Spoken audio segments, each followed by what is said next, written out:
Hello, Growth Group leaders. It's Monday, March 13th. This is Pastor David. I'm making this recording secretly because it's a Monday and Lisa does not want me to do church work on Monday. She wants me to rest, and I'm usually very good about it, but this is something that's been on my mind today, so I thought I'd just get it done today. I want to thank all of you for your ministry as Growth Group leaders. Thank you for leading your groups during this spring challenge. It's valuable work you do, and I really appreciate it. So do the other pastors and the elders as well. Thank you so much for doing it. I want to give you a couple of quick tips for leading discussions during the Spring Challenge. Number one, if you haven't realized this already, I've been putting the discussion questions on the sermon outlines that I put in the bulletin, and Pablo has been uploading those outlines to the app, which means that you can get those sermon discussion questions in advance of the sermon. And I would actually suggest that you tell your group members that you plan to use those questions under normal circumstances and ask them then as they listen to the sermon to have those questions in mind, because they may be able then to listen more attentively. It may just encourage them to be in church knowing that you're going to be doing that. And they may get more from the sermon, especially if your group discussion comes late in the week. So it's been several days since the sermon. It could be really helpful to people if they take some notes during the sermon or immediately after the sermon. Otherwise, they may forget what it's all about. So use those and encourage people to prepare. Another tip that I'd like to give to you is this. I'd like to encourage you to start most meetings, or at least the discussions in the meetings, with a very simple question. The question is this: what did you get out of the sermon? Why begin with this? Well, because if you ask this question, this is a question everybody can answer. People don't have to know anything. They don't have to know anything about the history of Babylon or of Judah to be able to answer this question. They can tell you how they reacted to the sermon. So this gives everybody a chance to speak.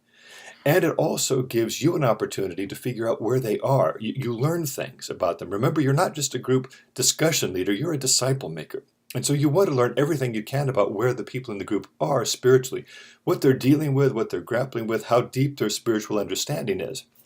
This question helps you with that. What I would do is this. I would ask that question: what did you get out of the sermon? And I would ask it of each person in the group. I would discourage a lot of discussion during this time. What will happen is somebody will give their reaction, and somebody else will want to react to their reaction. And this is natural, it's normal, nothing wrong with it.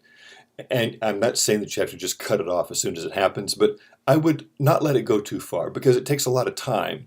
And sometimes it's just the blind leading the blind when we do this. Sometimes people are trying to solve one another's problems, or they're trying to tell about their own experiences, and pretty soon you're just off on rabbit trails.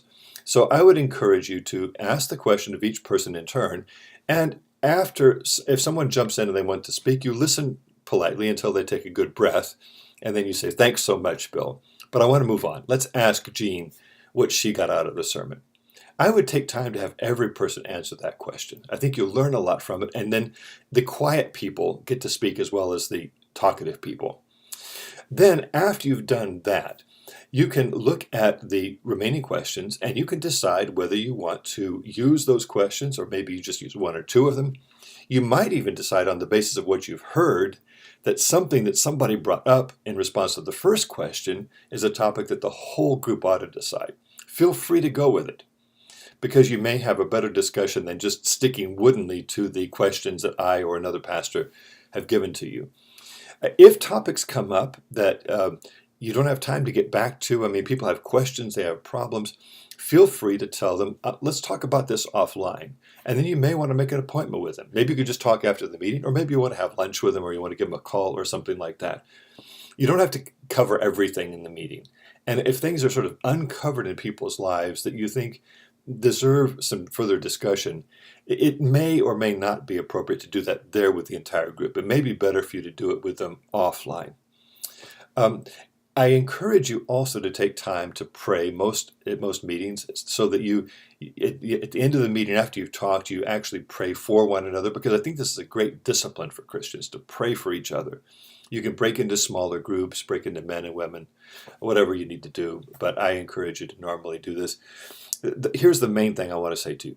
Be bold, be proactive. You have authority. I'm giving you authority right now from my hands. I'm giving you authority to lead that discussion, even if that means that sometimes you need to jump in and you need to direct things a little bit so that they don't go veering off into directions that are not helpful. You want to have the best discussion for the entire group, and doing so requires that you as a leader be proactive about trying to move the discussion into the topics that you think are really valuable.